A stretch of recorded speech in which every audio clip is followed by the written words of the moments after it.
আমার এই আলোচনার শুরুতে আমি আল্লাহ তাআলার শুকরিয়া আদায় করি যে আল্লাহ তাআলা প্রিয় মাতৃভূমি বাংলাদেশকে নতুনভাবে স্বাধীনতা দান করেছেন।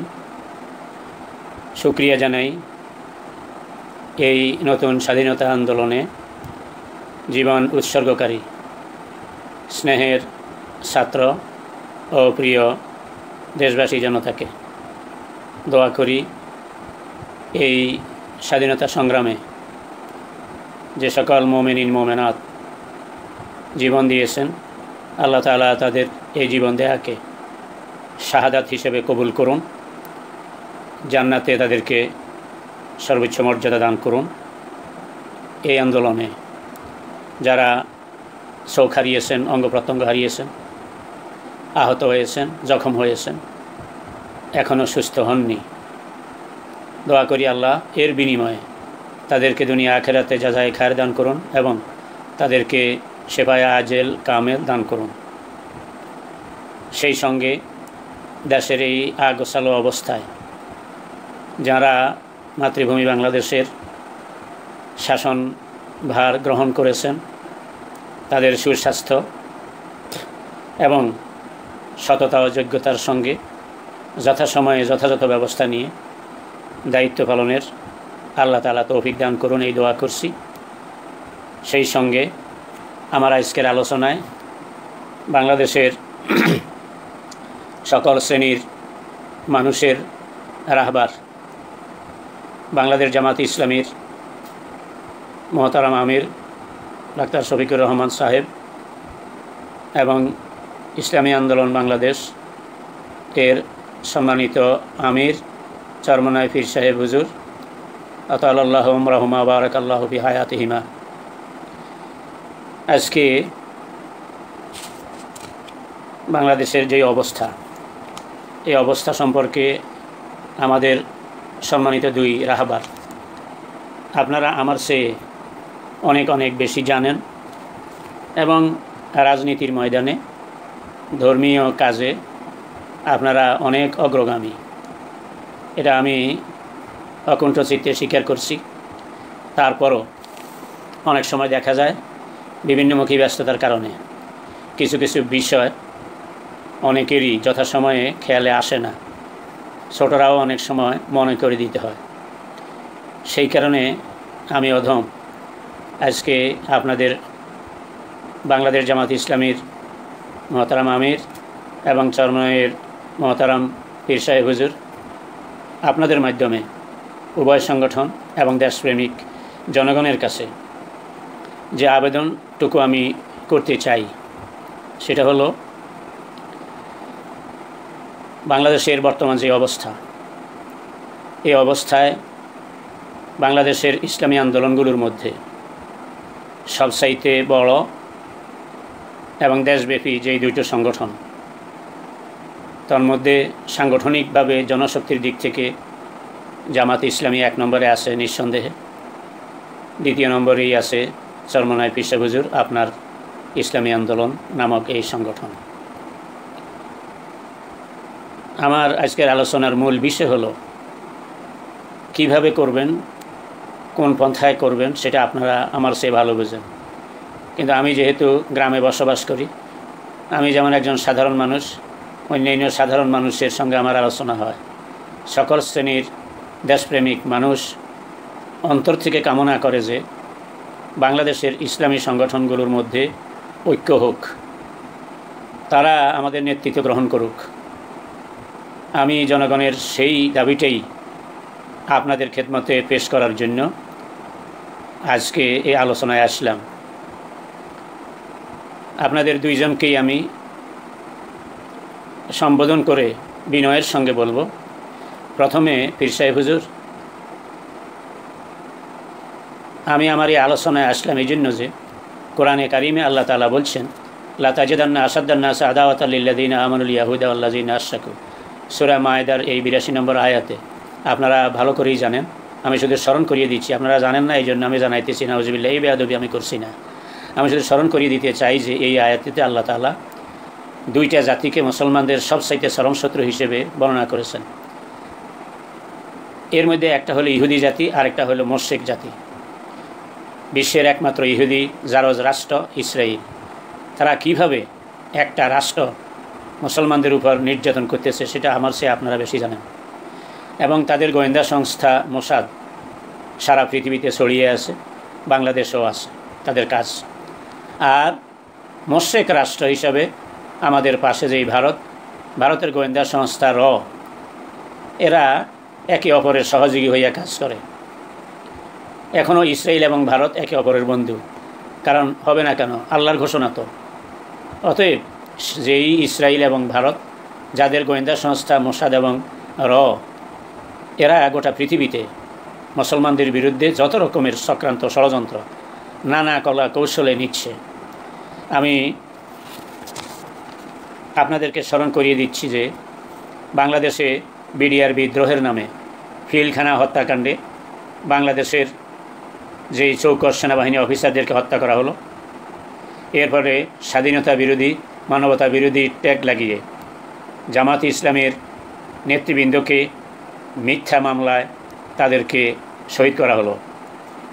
শাপলা চত্বরে নিরীহ মুসলমান এবং আলেম ওলামাদেরকে তাদের ইমানি দাবি নিয়ে একত্রিত হওয়ার পর যেভাবে নির্মমভাবে হত্যা করল, এরপর দেশের বরেণ্য ওলামায়ে কেরামকে মাসের পর মাস, বছরের পর বছর কারাগারে নির্যাতন করা হলো।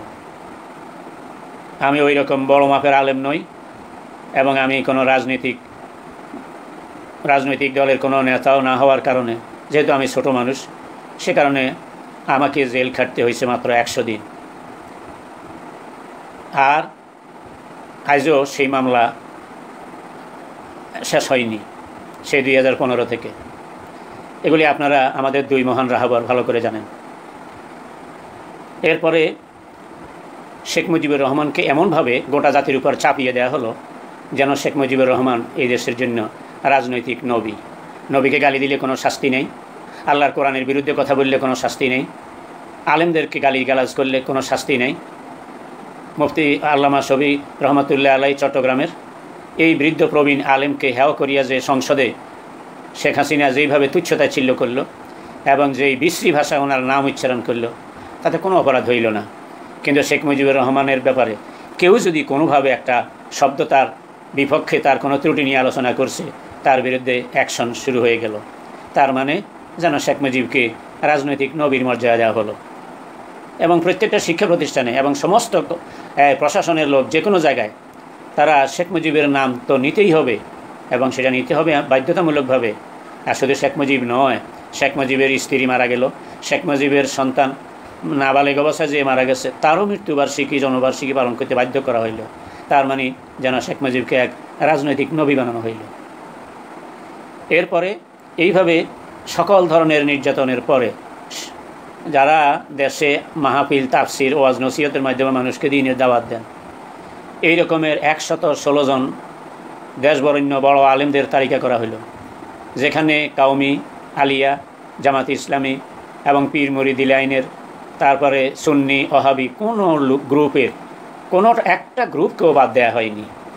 সেই বড় বড় এই আলেমদের সাথে ভুলবশত আমার মতো একজন ছোট মানুষ, আমার নামও তারা অন্তর্ভুক্ত করেছিল সে 116 জনের মধ্যে। এগুলো আপনারা সব জানেন। এরপরে জামাত এবং শিবিরকে নিষিদ্ধ ঘোষণা করল গায়ের জোরে। তারপরে জুলাই আগস্টে কিভাবে যে বৈষম্য বিরোধী ছাত্র আন্দোলন এবং ছাত্র জনতার এই আন্দোলনকে কিভাবে তারা পাখির মতো গুলি করে করে হত্যা করলো, সেগুলো আপনারা দেখেছেন।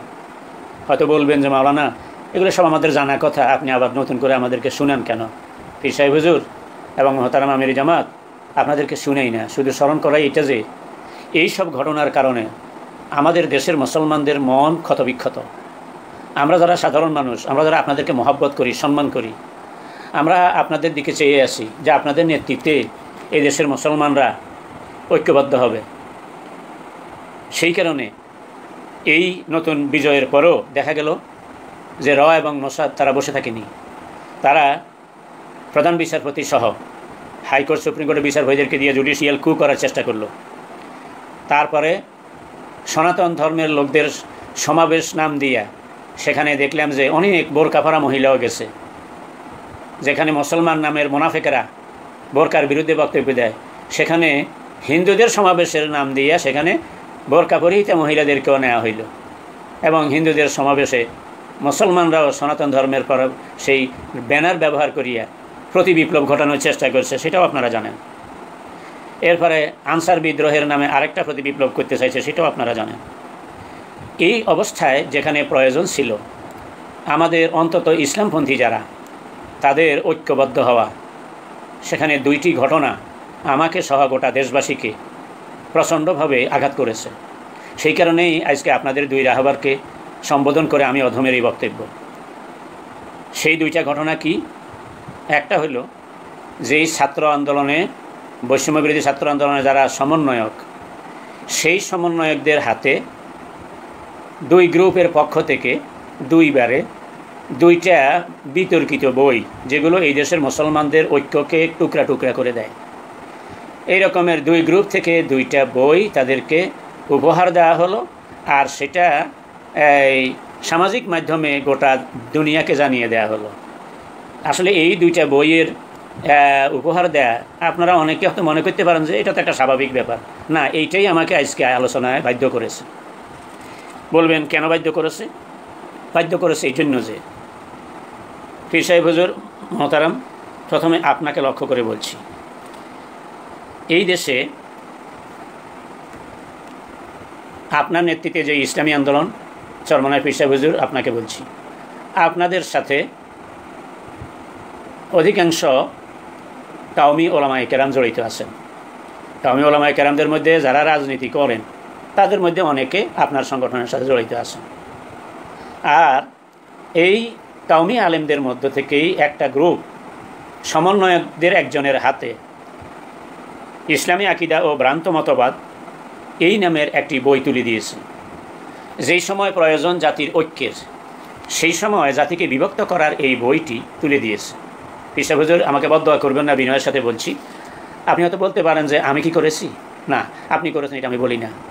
কিন্তু যেই কাওমি হুজুরেরা, যেই দেওবন্দি আকিদায় বিশ্বাসী দাবিদার হুজুরেরা আছেন, ওনাদের মাধ্যমে যেই এই বইটা যে ওনাকে দেওয়া হয়েছে, সেখানে জামাত ইসলামীকে মওদুদি ফিতনা নামে আখ্যায়িত করা হয়েছে।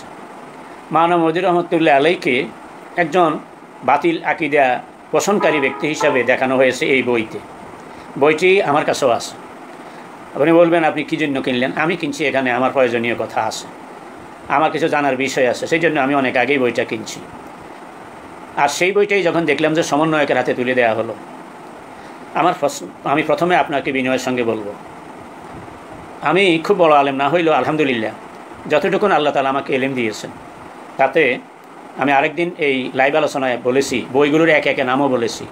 মাওলানা মওদুদি রহমতুল্লাহ আলাইহির বিরুদ্ধে লেখা বইগুলো আমি একে একে পড়ছি, অভিযোগগুলোকে আমি নোট করেছি। এবং মাওলানা মওদুদি রহমতুল্লাহ আলাইহির মূল কিতাব উর্দু, যেহেতু আমি আলহামদুলিল্লাহ পণ্ডিত না হইলেও আরবি, উর্দু, পার্সি, বাংলা, ইংরেজি 5 ভাষা মোটামুটি জানি, সেই কারণে মাওলানা মওদুদি রহমতুল্লাহ আলাইহির মূল উর্দু ভাষার কিতাবগুলো আমি পড়েছি। সেইগুলোর সঙ্গে অভিযোগকারীদের অভিযোগকে আমি তুলনা করেছি। এরপরে আহলে সুন্নাত ওয়াল জামাতের স্বীকৃত আকায়েদের কিতাবগুলোকে আমি মিলাইছি। মিলানোর পরে আমি দেখছি যে পীর সাহেব হুজুর আম্বিয়া আলাইহিমুস সালাতু ওয়াস সালামকে আপনারা যেই পর্যায়ের মাসুম বলে বিশ্বাস করেন, আমি আমার মাবুদকে সাক্ষী রেখে বলছি, মাওলানা মওদুদি সাহেব আমার কবরেও যাবেন না। আর আমি হাসরের ময়দানে আমি আমার নবীজির সুপারিশ কামনা করি, আমি আল্লাহর রহমত কামনা করি। আমি আল্লাহকে সাক্ষী রেখে বলছি, মাওলানা মওদুদি রহমতুল্লাহ এই নবীদের ব্যাপারে আপনারা যেই রকম আকিদা পোষণ করেন আহলে সুন্নাত ওয়াল জামাত হিসাবে, মাওলানা মওদুদি রহমতুল্লাহ আলাইহির আকিদা আপনাদের আকিদার থেকে বিচ্ছিন্ন নয়। বলবেন বুঝলেন কেমনে? মাওলানা মওদুদি সাহেব ওনার আকিদা সম্পর্কে ওনার কলম উনি যেইগুলি লিখছেন আমি সেগুলো পড়ে বলছি। এরপরে সাহাবায়ে কেরামের ব্যাপারে আহলে সুন্নাত ওয়াল জামাতের যেই আকিদা, মাওলানা মওদুদি রহমতুল্লাহ আলাইহির হুবহু সেই আকিদা। আমি যখন জৌনপুরের পীর সাহেব হুজুরের কাছে মুরিদ হইতে গেলাম, লম্বা কথা আমি সংক্ষেপেই বলছি, পীর সাহেব হুজুর জৌনপুর থেকে আসেন আমাদের বাংলাদেশে। তখন এই জামাত ইসলামী সম্পর্কে মুরিদ হওয়ার আগেই আমার সঙ্গে কথাবার্তা হয়েছে। তখন আমি ওনাকে পরিষ্কার বলেছি, উর্দু ভাষায় ওনার সঙ্গে আমার কথাবার্তা হয়েছে, আমি বলছি যে আহলে সুন্নাত ওয়াল জামাতের যেই আকিদা নবী এবং সাহাবায়ে কেরামের ব্যাপারে, মাওলানা মওদুদ রহমতুল্লাহ আলাইহির আকিদা এবং আহলে সুন্নাত ওয়াল জামাতের আকিদার মধ্যে এক বাল বরাবর ভি ফরক নিহি, এক চুল পরিমাণও পার্থক্য নাই বলবেন, তাহলে মাওলানা মওদুদ সাহেবের বিরুদ্ধে তো অনেক বড় বড় আলেমরা অনেক বই লিখছেন। হ্যাঁ লিখছেন, সেগুলিও আমার কাছে আছে। হুজুর, আমি বিনয়ের সঙ্গে আপনাকে বলবো, শুধু মাওলানা মওদুদ সাহেবের বিরুদ্ধে বই লিখেছেন এতটুকু তো নয়। দেওবন্দি ওলামায়ে কেরাম হোসেন আহমদ মাদানী রহমতুল্লাহ আলাই, রহিদ আহমদ গঙ্গোহী রহমতুল্লাহ আলাই, ওনাদের কিতাব তো আমার কাছেও আছে। এই হোসেন আহমদ মাদানী রহমতুল্লাহ আলাইয়ের আর শেহাব সাকিব আলাল মুস্তারকিল কাজেব এবং রহিদ আহমদ গঙ্গোহী রহমতুল্লাহ আলাইয়ের যে ইমদাদুস সুলুক ফার্সিতে লেখা, এগুলো তো আমার কাছে আছে। এর উর্দু তর্জমা হয়েছে, সেটাও আমার কাছে আছে।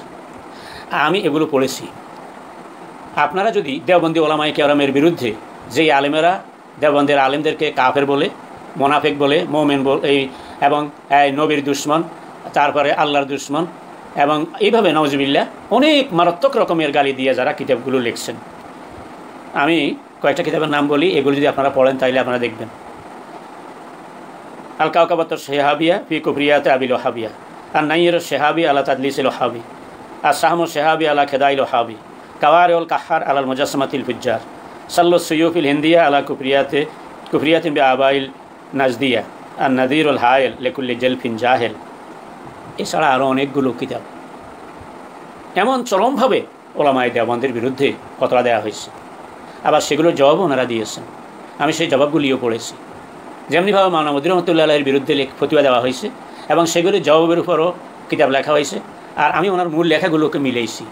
আমি দেখছি ওলামায়ে দেওবন্দের বিরুদ্ধে যারা কুফরি মোনাফিকি ফতোয়া দিয়েছে এবং অশালীন ভাষায় গালিগালাজ করিয়া আরবিতে উর্দুতে কিতাব লিখছে, তাদের সেই সব অভিযোগের সঙ্গে বাস্তবে যেমনিভাবে হ্যাঁ কোনো কোনো কথার ব্যাখ্যা উনি এক অর্থে লিখছেন আর সমালোচনাকারীরা আরেক অর্থে ব্যাখ্যা দিয়েছে, ঠিক দেওবন্দি আলেমদের ব্যাপারে যেই জুলুমটা করা হয়েছে, এই কুফরি এবং গুমরাহি ফতোয়া যারা দিয়ে বই লিখছে আরবিতে উর্দুতে, একই জুলুম মাওলানা মওদুদ রহমতুল্লাহ আলাইহির উপর করা হয়েছে।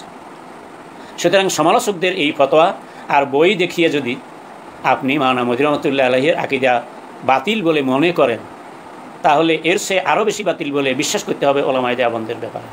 কিন্তু বাস্তবে ওলামায়ে দেওবন্দ বাতিল ফেরকা নয়, মাওলানা মওদুদ রহমতুল্লাহের আকিদাও বাতিল ছিল না, এটা হলো আমার বিশ্বাস। এবং এটা আমি ভক্তির কারণে নয়, আমি ওনাদের কিতাবগুলো পড়িয়ে আগাগোড়া আমি এই সিদ্ধান্তে উপনীত হয়েছি। হ্যাঁ ভুল ওলামায়ে দেওবন্দেরও ছিল, মাওলানা মওদুদ সাহেবেরও ছিল। হ্যাঁ আমাদের ভুল অত বেশি, ওনাদের ভুল কম, কিন্তু একেবারেই ছিল না তা কিন্তু নয়। সেই জন্য আমি হযরত পীর সাহেবকে বলবো যে এইসব অভিযোগ, এই অভিযোগের দিকে এক নম্বর হলো অভিযোগগুলো বাস্তব নয়। দ্বিতীয় নম্বর কথা হলো তর্কের খাতিরে যদি আপনি বলেন এই কথা যে বিভিন্ন বড় বড় আলেম, বড় বড় বুজুর্গেরা, তাহলে আমি বলবো হুজুর আপনি তো আলেম মানুষ, মুসলিম শরীফের মোকাদ্দমা খোলেন, দেখবেন লাউ খুইয়িরতু বাইনা আন আদখুলাল জান্নাত ওয়া বাইনা আন আলকা আব্দুল্লাহ ইবনে মুহাররির লাখতারতু আন আলকাহু সুম্মা আন আদখুলাল জান্নাত ফালামা রাআইতুহু কানাত বারাতুন আহাব্বা ইলাইয়া মিনহু। আব্দুল্লাহ ইবনুল মুবারকের মতো আহলে কাশফ, মুজাহিদ, মুহাদ্দিস, ফকিহ, এত বড় আলেম, তিনি বলছেন, মুসলিম শরীফের শুরুতেই আছে হাদিসটা, যে আব্দুল্লাহ ইবনে মুহাররির নামে এক লোকের ব্যাপারে আমি তার কথা শুনে আমি এত ভক্ত হয়েছি যে আমি এই সিদ্ধান্ত নিয়ে যে হাসরের ময়দানে আল্লাহ যদি আমাকে এই এখতিয়ার দেন যে তুমি আগে জান্নাতে গেলেও যাইতে পারো, আর যদি আগে আব্দুল্লাহ ইবনে মুহাররিরের সঙ্গে দেখা করতে চাও তাহলে তার সঙ্গে দেখা করতে পারো, আমি সিদ্ধান্ত নিয়েছিলাম যে আমি জান্নাতে যাব পরে, এই বুজুর্গের সঙ্গে হাসরের ময়দানে আমি আগে দেখা করব। কিন্তু যখন আমি সরাসরি ওনাকে দেখলাম, ওনার অবস্থা সচক্ষে দেখলাম, তখন দেখা গেল যে পশুর পায়খানা, গরুর পায়খানা, ওটের পায়খানা, এটার সেও ওই ব্যক্তি আমার কাছে আরও ঘৃণিত হয়ে গেছে। এমনকি মুকাদ্দামে মুসলিমে সেই আব্দুল্লাহ ইবনে মুবারকের আরেকটা বক্তব্য আছে, এজা কুনতু ফি মাজলিসিন যুকিরা ফিহি আব্বাদ ইবনে কাসির আসনাইতু আলাইহি ফি দীনিহি ওয়া কুলু লা তাখুযু আনহু। এটাও মুসলিম শরীফের শুরুতেই আছে, সেই আব্দুল্লাহ ইবনে মুবারকের বক্তব্য, যে আমি যখন কোনো মজলিসে আব্বাদ ইবনে কাসিরের ব্যাপারে আলোচনার সম্মুখীন হইতাম, আমি তার প্রশংসা করতাম, তার আমল, তার ইবাদত বন্দিগি নিয়ে। আবার সেই সঙ্গে এটাও বলতাম যে যদিও আমল ভালো, কিন্তু লা তাখুযু আনহু, তাতে কোনো হাদিস গ্রহণ করিও না। তাইলে বুঝা গেল কোনো একজন লোক ব্যক্তিগতভাবে সুফি হওয়া, বুজুর্গ হওয়া এক জিনিস, আর হাদিসের রাবি হওয়া, মুফতি হওয়া, শরীয়তের সিদ্ধান্ত দেওয়া, এইসব বিষয় আরেক জিনিস। অতএব যারা মাওলানা মওদুদ রহমতুল্লাহ আলাইহির বিরুদ্ধে বই লিখছেন, কথা বলছেন, তারা কেউ কেউ যে বুজুর্গ, এটা আমিও স্বীকার করি, কিন্তু বুজুর্গ হওয়ার অর্থ এই নয় যে ওনাদের যে কোনো কথাই একেবারে সঠিক হয়ে যাবে, না, তা কিন্তু নয়। এমনকি মুসলিম শরীফের মোকাদ্দমা সরানে নেমাতুল মনেমের মধ্যে আছে উর্দুতে, হাত্তাকে ইলমে তাসাউফ কে ইমাম গাজালি আলাইহি রহমত কি রवायत भी মুহাদ্দিসিন কিরাম के नज़दीक काबिल कबूल नहीं। ইমাম গাজালি রহমতুল্লাহ আলাইহি তো তাসাউফের ময়দানে, মারিফতের ময়দানের ইমাম, কিন্তু ওনার মতো লোক যে হাদিস রवायत করে তাইলে মুহাদ্দিসরা কয় যে না, উনি এমনি সুফি বুজুর্গ, সব স্বীকার করি, কিন্তু ওনার থেকে হাদিস গ্রহণ করব না। এমনকি ইবনুল জাওজি রহমতুল্লাহ বলছেন যে যখন নাকি তিরমিজি শরীফের মধ্যে আছে যে যখন কোনো হাদিসের সনদের মধ্যে কোনো সুফি পাওয়া যায়, ফাকসিলিয়া দাইকে আনহু, তাইলে তা তুমি তোমার 2 হাত ধুইয়া পরিষ্কার করি ফেলাইও। এর মানে কি? এর মানে হইল সুফি হওয়া, ফিসাব হওয়া এই এক জিনিস, আর শরীয়তের মানদণ্ডে হাদিস ফতোয়া গ্রহণ করা আরেক জিনিস। এরপরে সাহাবায়ে কেরাম নবীর পরে সবচেয়ে বড় বুজুর্গ, এটা আমরা সকলে জানি, মানি, বিশ্বাস করি। কিন্তু ইয়াহিয়া ইবনে মাঈন রাহমাতুল্লাহ এই পৃথিবীতে যার মতো বড় মুহাদ্দিস কেউ নাই, যা থেকে 12 লক্ষ হাদিস লোকেরা লিপিবদ্ধ করেছেন। সেই ইয়াহিয়া ইবনে মাঈন যিনি 233 হিজরিতে ইন্তেকাল করেছেন, তিনি বলছেন না তাকাল্লামু ফিল লাযিনা গারাজু কিয়ামাহুম ফিল জান্নাতি কাবলানা বিমাতাইনি ইয়ানি সাহাবা। তিরমিজি শরীফ মূল কিতাব প্রথম খণ্ডে 11 পৃষ্ঠায় আপনারা ওই মূল কিতাবটা খুলে দেখেন যে ইয়াহিয়া ইবনে মাঈনের এই বক্তব্যটা সেখানে আছে কিনা, যে আমাদের 200 বছর আগে যেই সাহাবীরা জান্নাতে গিয়ে তারা তাঁবুতে পৌঁছে গেছেন, জান্নাতে ঢুকে গেছেন, 200 বছর পরে সেই সাহাবীদের বিষয় নিয়েও আমরা কোনটা সঠিক কোনটা বেঠিক এটা আমরা এখন যাচাই বাছাই করি। তার মানে ওনারা নিশ্চিত জান্নাতি, এই কথাও স্বীকার করতেছেন নবীর সাহাবীরা। আবার এই কথাও বলতেছেন যে ওনারা জান্নাতি হওয়া সত্ত্বেও আমরা ওনাদের মানুষ হিসেবে, যেহেতু ওনাদের কাছে ওহী আসে নাই, সেই কারণে মানুষ হিসেবে ওনাদের কোনো কথা বা কাজ সেটা সঠিক কিনা এটাকে আমরা যাচাই বাছাই করে আমরা আলোচনা করি, কথা বলি, না তাকাল্লামু, আমরা সেটা নিয়ে আমাদের মতামত ব্যক্ত করি। তাইলে ইয়াহিয়া ইবনে মাঈন, আপনি আল্লাহকে সাক্ষী রেখে বলুন, আল্লাহর দোহাই দিয়ে বলছি, আপনি কি বলবেন এই কথা উনি সাহাবীর শত্রু? সুতরাং এই যে বেতের নামাজে আব্দুল্লাহ ইবনে ওমরের বেতের পড়ে একরকম, আমরা হানাফিরা কি সেটা গ্রহণ করেছি? আমরা গ্রহণ করি নাই, কিন্তু সেই হাদিস সাথে বুখারী শরীফে আছে। তাহলে মানবমুদ্দিন সাহেব এই কথাই বলছেন যে নবী ছাড়া কাউকে তানকিদ সে বালাতর না সমঝা, তানকিদ মানে যাচাই বাছাই করা, যে নবী ছাড়া অন্যের কার কোন কথাটা গ্রহণযোগ্য আর কোনটা গ্রহণযোগ্য নয়, এবং কোনটা ভুল কোনটা নির্ভুল। এইটা নবীর ব্যাপারে ভুল কোনটা ভুল কোনটা সঠিক এটা নাই, কিন্তু নবী ছাড়া বাকিদের ব্যাপারে ভুল হতে পারে, কারণ বাকিদের কাছে ওহী আসে নাই। সুতরাং মানবমুদ্দিন রহমতুল্লাহ আলাইহির আকীদা আহলে সুন্নাত ওয়াল জামাতের আকীদার থেকে এক চুল পরিমাণও বেশ কম নাই। তারপরেও এই মুহূর্তে আমি আপনাকে জোর করে বোঝানোর ক্ষমতা আমার নাই, কারণ আপনি আমার সে বড় আলেম, বড় বুজুর্গ, এটা আমি জানি, স্বীকার করি। তারপর আমি আমার তাহাকিকটা শুধু তুলে ধরেছি। এরপর তর্কের খাতিরে যদি মনে করি এই কথা যে হ্যাঁ মানবমুদ্দিন সাহেবের মধ্যে কোনো ত্রুটি থাকতে পারে, আর মানুষ হিসাবে ওনার কিছু, উনি যেহেতু মুস্তাহিদ ছিলেন, ওনার কিছু কিছু মাসালার সঙ্গে আমি ইসমাইল, আমি আমার কথা বলছি, আমারও দ্বিমত আছে, কিন্তু তা সত্ত্বেও ইমাম শাফির মাসালার সাথেও তো আমার দ্বিমত আছে, কিন্তু ইমাম শাফির পায়ে ধুলার সমানত আমি নই। দ্বিমত থাকা এক জিনিস, আর ওনার ব্যক্তিত্বকে অস্বীকার করা আরেক জিনিস। ওনাদের ব্যক্তিত্ব আমরা অস্বীকার করি না। তো সেই জন্য আমি পীর সাহেব হুজুরকে বলবো যে এই কোরআনে কারিমের যে আয়াতটা আমি আপনাদের সামনে পড়লাম, আল্লাহ তাআলা বলছেন ইয়া আহলাল কিতাবে তাআলাউ ইলা কালিমাতিন সাওয়াইন বাইনানা ওয়া বাইনাকুম। এই আয়াতের মধ্যে আল্লাহ তাআলা নবীকে বলছেন, নবী অর্ডার দিয়েছেন, কল আপনি বলুন যে হে ইহুদি নাসারারা, আসো তোমাদের সঙ্গে আমরা ওই ন্যূনতম পয়েন্টে ঐক্য করব, যেই পয়েন্টে তোমাদের সঙ্গে আমাদের সঙ্গে মিল আছে, আর যেগুলিতে গরমিল আছে ওইগুলি গরমিলে জায়গায় থাকুক, একতেলাফের জায়গায় থাকুক। যেই পয়েন্টে একতেলাফ নাই ওই পয়েন্টে আসো, আমরা এক হই, কারণ তোমরাও মূর্তি পূজারি না, আমরা মুসলমানরাও মূর্তি পূজারি না। তোমরা যেমন আসমানি কিতাবকে স্বীকার করো, আমরাও আসমানি কিতাব স্বীকার করি, সুতরাং আসো তোমাদের সঙ্গে আমাদের ন্যূনতম পয়েন্টে ঐক্য হোক। এই আয়াতটা তো আমাদের জন্য চিরন্তন এক দলিল যে একাধিক ইসলামী দলের মধ্যে যদি বিভিন্ন ফুরুয়াতের মধ্যে ভিন্নতা থাকেও, কোনো বিষয়ে মতভেদ থাকেও, কিন্তু মৌলিক বিষয়ে আপনি তো তাদের সঙ্গে ঐক্য করার জন্য এই আয়াত অনুযায়ী আপনি আমরা তো আদিষ্ট। সেই জন্য আমার অনুরোধ হইল পীর সাহেব হুজুর আপনার নেতৃত্বে এবং মহতারাম আমিরুল জামাত আপনার নেতৃত্বে, আপনাদের দুইজনের নেতৃত্বে বাংলাদেশের সকল ইসলামী দল যেন এক হয়, এটা এই দেশের জনগণের দাবি। যদি আপনারা বুঝে শুনে যদি এই পদক্ষেপ না নেন, আমি ইসমাইল বা আমরা সাধারণ মানুষ আপনাদের কোনো ক্ষতি করতে পারবো না, চাপ দিতে পারবো না। তবে একটা কথা বলবো, রাসূল পাক সাল্লাল্লাহু আলাইহি সাল্লামের সে বড় তো নয়, ওনার সমানও আর কোনো বুজুর্গ এই পৃথিবীতে নাই, কিন্তু সেই নবী ও সাহাবায়ে কেরামকে বলছেন যে সালুল্লাহ লিয়াল ওয়াসিলাতা, যে তোমরা আল্লাহর কাছে আমার জন্য দোয়া করো, আল্লাহ জান্নাতের সর্বোচ্চ মাকাম যেটা ওসিলা সেটা যেন আল্লাহ আমারে দেয়। তাইলে সাইয়্যিদুল মুরসালিন হইয়াও উনি উম্মতের কাছে এই দোয়া করার জন্য বলছে। সুতরাং পীর সাহেব হুজুর, মহতারাম আমির সাহেব, আমরা আপনাদের থেকে শুধু দোয়া নেই তা নয়, আমরা আপনাদের জন্য দোয়া করিও। সুতরাং আমাদের মতো সাধারণ মানুষের দোয়া যে আপনাদের মোটেও প্রয়োজন নাই, এটা কিন্তু মনে করা ঠিক হবে না। আমারটা বাদ দিতে পারেন, কিন্তু অসংখ্য মানুষ আছে যারা আপনাদেরকে শুধু আল্লাহর জন্য মহব্বত করে। সেই কারণে বলছি এই কথা যে যদি আপনারা আপনাদের সাধ্য পরিমাণে যদি ঐক্যের জন্য কাজ না করেন, আমরা আপনাদের বিরুদ্ধে আল্লাহর আদালতে মামলা দেব, আমরা আপনাদের বিরুদ্ধে আল্লাহর কাছে চোখের পানি দেব, বলবো এই কথা যে আল্লাহ বিচার আপনারা করেন নির্দেশ।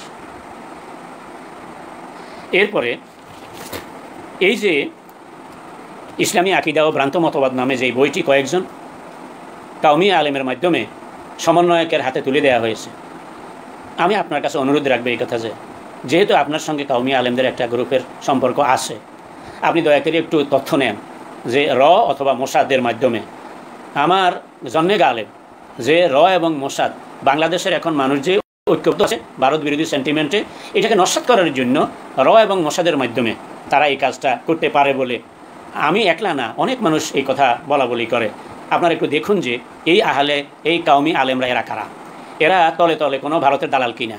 যেমন বাইতুল মুকাররম মসজিদের কিছুদিন আগে যে পলাতক খতিব, যিনি শেখ হাসিনা কি কওমি জননী ঘোষণা দিয়েছিলেন, কিন্তু এই যে দালাল, এই দালালও তো কিন্তু এমনি কিতাবপত্রে শক্ত আলেম, তাইলে বুঝা গেল এটা আমাদের চোখের সামনেই আছে, আপনাদের চোখের সামনেই আছে।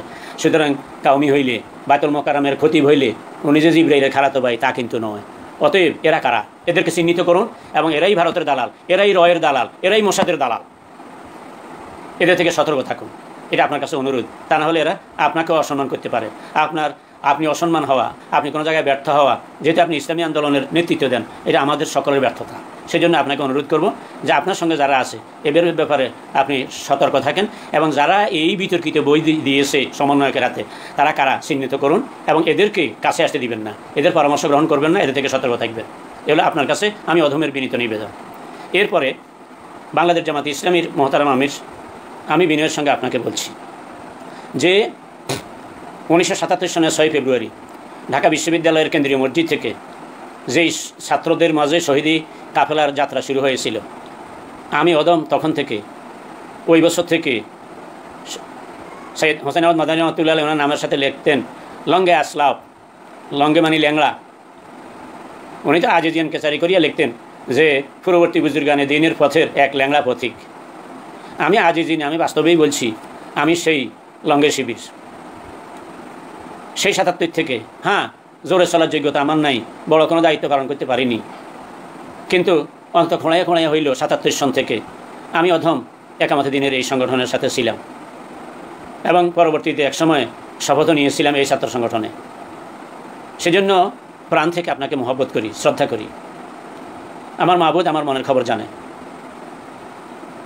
অতএব তবে আমার একটু ব্যতিক্রমও আছে, সেটা হলো আমি ছাত্রজীবন থেকে তাবলিগ জামাতে সময় দিয়েছি, আমি ছাত্রজীবন থেকে পীর মাশায়েখদেরকে মহব্বত করি, আমি ছাত্রজীবন থেকে ইসলামী ছাত্র শিবির এবং জামাতে ইসলামীকে সহযোগিতা করি, এবং এখনও ইসলামী সংগঠন যেগুলো আছে আমি সবাইকে মহব্বত করি। এবং আমি যখন জেলে ছিলাম তখন কামি মাদ্রাসার হুজুররা জেলখানায় আমি অধমকে যাইয়া যে ওনারা আমার দেখতে গেছে, আমি তাদের সেই শুকরিয়া আদায় করি, কারণ আমি কাউমি ওলামায়ে কেরাম, তবলিগি ভাইয়েরা, জামাত ইসলামী ছাত্র শিবির, আমি বুঝি যে আমি অধম, আমার দ্বারা তো কিছু হচ্ছে না, আমি তো আমার যোগ্যতা নাই, কিন্তু যেই ভাইয়েরা ইসলামের জন্য যেই ময়দানে কাজ করে আমি তাদেরকে মহব্বত করি, তাদের জন্য সহযোগিতা করার চেষ্টা করি। সেই কারণে আমাকে জেলখানায়ও কাউমি মাদ্রাসার হুজুর যাই আমাকে দেখছেন, এবং এই দিনে ওনার সঙ্গে কোলাকুলি করছি এই গত 4-5 দিন আগে। উনি এখন আলহামদুলিল্লাহ জীবিত আছেন। তো সেই জন্য আমি আপনাকে বিরক্ত করব না, আমি এতটুকু বলবো যে চরমনের ফিরশা হুজুরের সঙ্গে যেমন ভারতপন্থী আলেম নামের কিছু জালেম তলে তলে ওনাকে বিভ্রান্ত করার জন্য চক্রান্তকারীদের একটা অংশ, যাতে এই দেশে ইসলামী একামতে দিন এবং ইসলামী হুকুমের জন্য বাধাগ্রস্ত হয়, সেই জন্য র এবং মোসাদের দালাল হইয়া যেমনিভাবে ভারতপন্থী এক গ্রুপ মুফতি নামে মফতখানেওয়ালা এবং এই সমস্ত একটা গ্রুপ আছে, তেমনিভাবে আপনার নেতৃত্বাধীন জামাত ইসলামী, এই জামাত ইসলামীতে আহলে হাদিস নামে একটা গ্রুপ আছে, এবং এই গ্রুপের এই লোকেরা মিশরে যখন মুরসি ক্ষমতায় আসে, আপনি আমার চেয়ে ভালো জানেন মোহতারাম আমির সাহেব, আপনি আমার চেয়ে ভালো জানেন, মিশরের মুরসিকে ইসলামী সরকারকে উৎখাত করিয়া এরপরে তাকে ফাঁসি দেওয়ার এই আয়োজনে মিশরের আহলে হাদিসেরা প্রত্যক্ষ ভূমিকা নিয়ে পালন করেছে। শুধু মিশরের তা নয়, সৌদি আরবের বর্তমান আহলে হাদিস নিয়ন্ত্রিত এই বর্তমান সরকার এবং তখনকার সরকার, সেই আহলে হাদিস নিয়ন্ত্রিত সৌদি সরকার, তারাও মুরসির মতো এই ইমানদার মুজাহিদকে তার সরকারকে ক্ষমতাচ্যুত করেছে এবং তাকে ফাঁসি দিয়েছে, এটা আপনি আমার চেয়ে ভালো জানেন। এরপরে দেওবন্দি আকিদার লেবাস নিয়ে যেমন বায়তুল মোকাররমে কাউমি জননী ঘোষণা দানকারী এবং এই সুবিধাভোগী এই বায়তুল মোকাররমের খতিব এ যেমন ওদের দালাল, তেমনিভাবে খানায় কাবার ইমাম সেই আহলে হাদিসের সুবিধাভোগী আব্দুর রহমান সুদাইস, সেও তো মিশরের মুর্শিদ সরকারকে উৎখাতের ব্যাপারে ভূমিকা রেখেছে, এটা আপনি জানেন। এরপরে এই আহলে হাদিসের লোকেরা বাংলাদেশে অধ্যাপক গোলাম আজম সাহেব, আল্লাহ তাকে জান্নাতুল ফেরদাউস নসিব করুন, এরপরে শহীদ মাওলানা মতিউর রহমান নিজামী, এরপরে শহীদ মুজাহিদ ভাই, এরপরে অন্যান্য জামাত ইসলামীর প্রথম সারি দ্বিতীয় সারির নেতাদেরকে একে একে তাদেরকে শহীদ করা এবং জেলখানায় তাদের মৃত্যু হওয়া, এইগুলোর পেছনে কারণ এই আহলে হাদিসের যেই লোক এখন একেবারে আপনার কাছে বসে, যার বাড়ি উত্তরবঙ্গে, এই লোকেরা এদের মুরব্বী সৌদি আরবের আহলে হাদিস নিয়ে যার দ্বারা এবং সৌদি আরবের আহলে হাদিস নিয়ন্ত্রিত সৌদি সরকার, তারা যে এইভাবে মিশর থেকে ইসলামী সরকারকে উৎখাত করেছে, অনেকেরই মন্তব্য এবং সন্দেহ, সেটি আমি শুধু আপনাকে জানাইতেছি, আমি গায়েব জানি না, কিন্তু আমি আপনাকে সতর্ক করতেছি যে এই বাংলাদেশে এই আহলে হাদিসপন্থীরা দুই ভাগ আছে। এক ভাগ হইল চরমপন্থী, প্রকাশ্য তারা ইসলামী আন্দোলনের বিরোধিতা করে, যেমন ডক্টর মুজাফর বিন মহসিন, সে ভ্রান্তির বেড়াজালে একামতের দিন নামে যে বইটা লিখছে আমার কাছে আছে, সেই বইয়ের ভিতরে কিভাবে জামাত ইসলামী নেতৃবৃন্দের বিরুদ্ধে মানবদের রহমতুল্লাহ থেকে শুরু করে কিভাবে বিশুদ্ধার করেছে। তার মানে এরা পরিকল্পিতভাবে এক গ্রুপ বাইরে থাকিয়া এদেশের একামতের দিনের আন্দোলনকে খতম করার জন্য এক গ্রুপ ওপেনে আছে, আরেক গ্রুপ ছদ্মবেশে জামাত ইসলামীতে ঢুকাই দিছে। জামাত ইসলামীতে ঢুকাইয়া দিয়া এরা এখানে আসিয়া এরা যখন দেখলো এই কথা যে কিরে আমাদের যেই সব লোক আছে এরা তো জামাত ইসলামের প্রথম কাতারও নেই, দ্বিতীয় কাতারও নেই, তৃতীয় কাতারও এক নম্বরে নেই, অনেকের মন্তব্য, আপনি এটা যাচাই বাছাই করার জন্য আমি আপনাকে অনুরোধ করব যে আপনি সাংগঠনিকভাবে একটা তদন্ত কমিশন গঠন করুন যে এই যে মতিউর রহমান নিজামী সাহেব সহ জামাতের নেতৃবৃন্দ প্রথম এবং দ্বিতীয় সারির যারা, এদেরকে শহীদ করার পেছনে র এবং মোসাদের মাধ্যমে বাংলাদেশের এই আহলে হাদিসরা এদের কোনো হাত আছে কি না, এটা আপনার দয়া করে বিনয়ের সঙ্গে একামতের দিনের আন্দোলনের স্বার্থে আপনি এই বিষয়ে তদন্ত করুন এবং এদের মোবাইল, এদের নেটওয়ার্ক যেখানে যেখানে আছে এগুলো চেক করুন, তাহলে অনেক অজানা তথ্য হয়তো বা আপনাদের কাছে আসবে। আপনাকে জেলখানায় পাঠিয়ে তারপরে যাইয়া একটা সুযোগ হয়তো পাইছিল, কিন্তু আল্লাহ রহমত করেছে আপনাকে হত্যা না করে, শহীদ না করে আল্লাহ আবার ফিরিয়ে এনেছে আমাদের মাঝে। কিন্তু আপনি সজাগ থাকেন, সতর্ক থাকেন। এরা কারা, এদেরকে চিনে রাখুন, এদেরকে সুরাতে জায়গা দেওয়া ঠিক হবে না, এদেরকে অত কাছে আনা ঠিক হবে না। এরপরে এই যে জামাত ইসলামের প্রথম সারি দ্বিতীয় সারির নেতৃবৃন্দকে জুলুম করে যে শহীদ করা হলো, এই আহলে হাদিসের মূল কেন্দ্র যেই সৌদি আরব, এদেশের মানুষ আশা করেছিল যে সেই সৌদি আরব থেকে প্রতিবাদ হবে। বলুন মোহতারাম আমির সাহেব, আল্লাহর দোহাই দিয়ে আপনাকে বলছি, সেই আহলে হাদিসদের মূল কেন্দ্র যেই সৌদি আরব, তারা এই আমাদের ইসলামী আন্দোলনের এই নেতাদেরকে, যাদেরকে দূরবীন দিয়ে মন্ত্রী থাকার পরও 1 টাকা 2 টাকা 1 পয়সার দুর্নীতি বাইর করতে পারে নাই, এই জিন্দাদিল মুজাহিদ এই আল্লাহর ওলিদেরকে যে শহীদ করে দিয়েছে, এই আহলে হাদিসের 1 নম্বর মুরব্বী যে সৌদি আরব দুঃশব্দ করেছিল। এরপরে আপনি দয়া করে আমার কলিজার টুকরা শহীদি কাফেলা ইসলামী ছাত্র শিবিরের শহীদদের তালিকাটা হাতে নেন। এরপরে জামাত ইসলামীর শহীদদের তালিকাটা হাতে নেন। মোহতারাম আমির জামাত, আমি অদম ইসমাইল আপনার কাছে 2 হাত জোড় করে বলছি, এই শহীদদের তালিকা হাতে নিয়ে হানাফি মাযহাবের লোকদের থেকে শহীদ কতজন আর আহলে হাদিসের লোকদের থেকে শহীদ কতজন তালিকা বের করুন। এরপরে জেলখানায় বছরের পর বছর যারা ছিল এই বাংলাদেশে, তাদের তালিকাটা আপনি হাতে নেন। হাতে নিয়ে হানাফি মাযহাবের লোকদেরকে কী পরিমাণ জেলে খাটতে হয়েছে, আর আপনার ডাইনি বামে যারা ঘুরে আহলে হাদিসের এই লোকেরা, যারা সমাজের মধ্যে জায়গায় জায়গায় মসজিদে সমাজে মারামারি লাগাইছে, ইসলামী আন্দোলনের রোকনদের মধ্যে পর্যন্ত দ্বন্দ্ব লাগাই দিছে, এই লোকেরা তারা কতজন কতদিন কারাগারে ভুগছে। এরপরে আপনার কাছে গোয়েন্দা তথ্য নেওয়ার মতো অনেক সূত্র আছে, আমি আপনাকে বিনয়ের সঙ্গে বলবো যে এই আহলে হাদিসের লোকেরা আর হানাফি মাযহাবের লোকেরা, হানাফি মাযহাব বাংলাদেশের রোকনদের মধ্যে এখনও অধিকাংশ হইল হানাফি মাযহাবের, তারা তো তাদেরকে বিশ্বাস করে এবং তাদেরকে স্থান দেয়, তারা কতটুকু স্থান দিচ্ছে সেটাও একটু চিন্তা করেন। তাদেরকে সুরাতে রাখেন, তাদেরকে আপনার পরে চেয়ারে যে বসান, আমাদের ভয় আছে, এই জন্য আমরা বলছি। এবং এই যে বই উপহার দেওয়া হইল, আহলে হাদিসের বই, সেটাই প্রথমে দেওয়া হয়েছে। আমি যে সরমনের ফিরসাহ হুজুরকে আমি অনেক কথা বলেছি এখন আমার আলোচনার মধ্যে, কিন্তু সরমনের ফিরসাহ হুজুর যেরকম সরাসরি বই দেয় নাই, আপনিও সরাসরি দেন নাই, আমি এটা বুঝি, জানি। এবং জামাতের মধ্যে আপনার পাশে যে লোক আহলে হাদিস আছে, সেই লোকও সরাসরি দেয় না, এটাও আমি জানি। কিন্তু তারপরেও সরমনের ফিরসাহের যেহেতু আমি বলছি, সেহেতু আমি আপনাকেও বলছি, আপনি তদন্ত করে দেখুন আপনার পাশে যেই লোক, এই লোকের সঙ্গে ওদের কোনো সংযোগ আছে কিনা।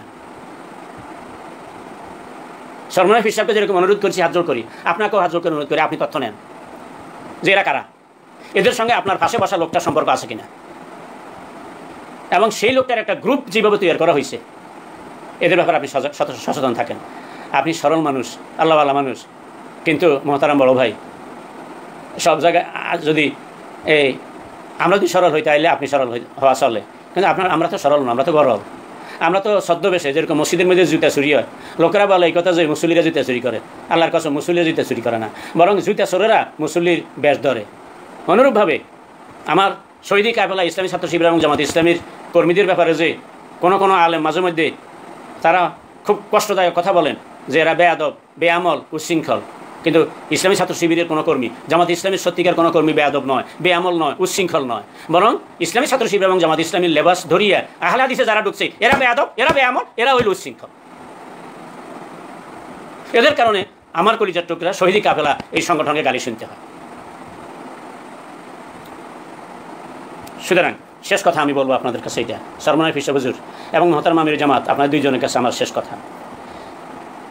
বিএনপি চেয়ারপারসন খালেদা জিয়াকে আমি জীবনে একবারও সরাসরি তার মুখোমুখি হই নাই, কিন্তু খালেদা জিয়া যখন প্রধানমন্ত্রী ছিলেন তখন সিদ্ধান্ত নিয়েছিলেন প্রত্যেকটা জেলায় জেলায় জিয়াউর রহমানের ভাস্কর্য স্থাপন করা হবে।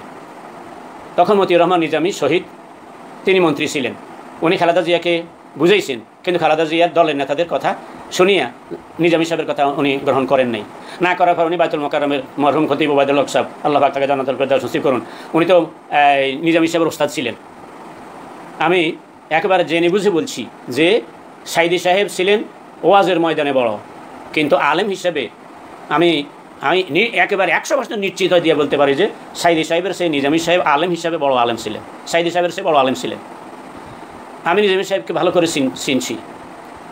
তো সেই নিজামী সাহেব উনি যখন দেখলেন যে ওনার কথা খালেদা জিয়া শুনে না, শুনতে পাইতেছে না, তখন উনি খতিব ওবায়দুল হক সাহেব ওনার ওস্তাদ, ওনার কাছে সঙ্গে যোগাযোগ করলেন, হুজুর আমি চেষ্টা করছি, এখন আপনার কাছে আরেকটা লাইন আছে, সেটা কি আপনি দেশের বড় বড় আলেমদেরকে নিয়ে মিটিং ডাকেন, আমি যা যা হেল্প করা দরকার পেছন থেকে আমি করব, এই ভাস্কর্য স্থাপন জিয়ার নামে এটা যে মূর্তি পূজা, এটাকে ঠেকানোর জন্য আপনি উদ্যোগ নেন। তখন বাইতুল মোকাররমের খতিব ওবায়দুল হক সাহেব রহমতুল্লাহ আলাইহি, আল্লাহ তাকে জান্নাতুল ফেরদাউসের মেহমান হিসাবে কবুল করেন, উনি এবং ফুরফুরার পীর মান আব্দুল কাহার সাহেব রহমতুল্লাহ আলাইহি, ওনারা দুইজনের আহ্বানে বাংলাদেশের সকল ঘরানার বড় আলেমদেরকে নিয়ে ঢাকা দারুস সালামে মাদ্রাসায় সেখানে বড় আলেমদের মিটিং ডাকা হয়। সেই মিটিংয়ের মধ্যে দেশের সাইদি সাহেব ছিলেন, মানা আদুসবান সাহেব রহমতুল্লাহ আলাইহি তিনিও ছিলেন, সাইদি সাহেব রহমতুল্লাহ আলাইহিও ছিলেন, ওবায়দুল হক সাহেব ছিলেন, এইভাবে বাংলাদেশের বড় আলেম যারা তারাও ছিলেন। ওই বড় আলেমদের সাথে ভুলবশত ছোটদের মধ্যে আমিও অধম, সেখানে আমি ছিলাম। তারা হয়তো কেমনে কেমনে এই আমার মতো এক অধমকে জাফর হিসাবে ছিলেন, আমাকেও সেখানে তারা রাখছিলেন, আমিও সেটা সাক্ষী। সেখানে দীর্ঘ আলোচনার পরে সিদ্ধান্ত হয় কথা যে আলেমদের একটা ডেপুটেশন আমরা মাসের প্রতিবাদ না করে খালেদা জিয়ার সঙ্গে সাক্ষাৎ করব। তখন 10 জন আলেমের একটা গ্রুপ ঠিক করে ওনারা যখন খালেদা জিয়ার সঙ্গে দেখা করিয়া ওনাকে বুঝাইলেন, বুঝানোর পরে খালেদা জিয়া বলছে যে হুজুর এটা এত মারাত্মক যে শরীয়তে, এটা আমি জানতাম না, যেহেতু আপনারা দেশের বড় আলেম আপনারা বলছেন, ঠিক আছে আমি কথা দিলাম আমি এটা করব না। সেই খালেদা জিয়া এখনও জীবিত আছে, আমি দোয়া করি আল্লাহ তাকে সুস্থ হায়াত দান করুন, ইমানি জিন্দিগি দান করুন। তো এতে প্রমাণিত হইল যে বেগম জিয়া আলেমদেরকে সম্মান করেন। কিন্তু শেখ হাসিনার সময়ে যে মাদ্রাসায় পর্যন্ত আমাদের মাথার উপরে ছবি টাঙাইতে বাধ্য করা হয়েছে, খালেদা জিয়ার কাছে তো আলেমরা যাইয়া কথা বলার সাহস পাইছে এবং খালেদা জিয়া তো আলেমদের সম্মান রাখছে, কিন্তু শেখ হাসিনার কাছে যাওয়ার সাহস হতে করেননি আপনারা।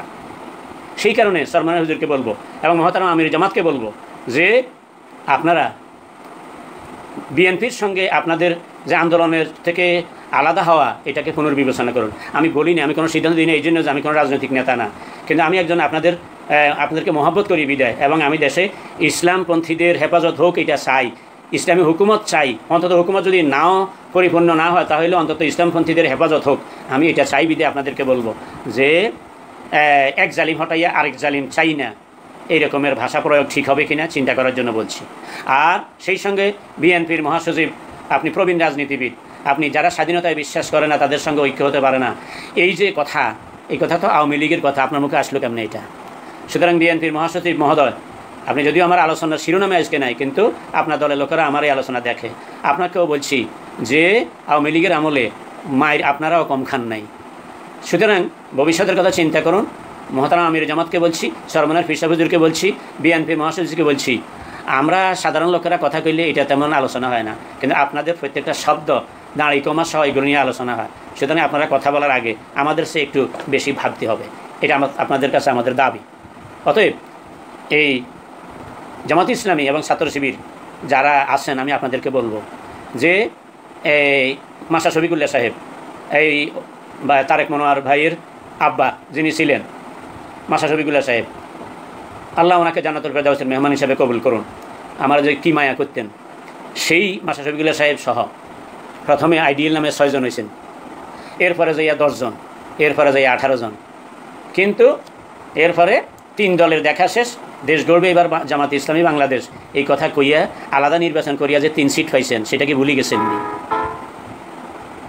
সুতরাং আমাদের মতো সাধারণ সহযোগী এবং সমর্থক যারা আমাদের কথা আপনাদের কাছে হয়তো মূল্য হয় না অনেক সময়, কিন্তু পরে যাইয়া কাঙ্গালের কথা বাসি হলে ফলে। অতএব এখনই এই আমরা অনেক কিছু হয়ে গেছি, নিজেদেরকে খুব বেশি মূল্যায়ন না করে বাস্তবতা চিন্তা করুন। সরমনের হুজুর আপনাকেও বলছি, মহতারাম আমির জামাত আপনাকেও বলছি, এই পর্যন্ত ইসলামপন্থীরা কয়টা সিট পাইছে 300 সিটের মধ্যে? সেটা একবার ভাবেন, তারপরে চিন্তা করবেন এই কথা যে আওয়ামী লীগের মতো এবং ভারতের মতো এমন এক শক্তির মোকাবেলায় এখন সরকারি দল বিরোধী দলে যাইবেন, 2 দলের ধারা রাখবেন না জাতীয় সরকারের দিকে যাইবেন? আপনারা বসে আগে পরামর্শ করেন, পরামর্শ করিয়া দেশকে বাঁচান, ইসলামকে বাঁচান। বলবেন এই কথা যে মাওলানা বাঁচানোর মালিক তো আল্লাহ, হ্যাঁ বাঁচানোর মালিক আল্লাহ, কিন্তু দুনিয়া দারুল আসবাব হিসাবে কাজ তো কিছু করণীয় আছে। ব্যক্তিগত বিষয়ে সিদ্ধান্ত নিতে না পারলে তো অনেক সময় আপনারা ইস্তেখারা করেন।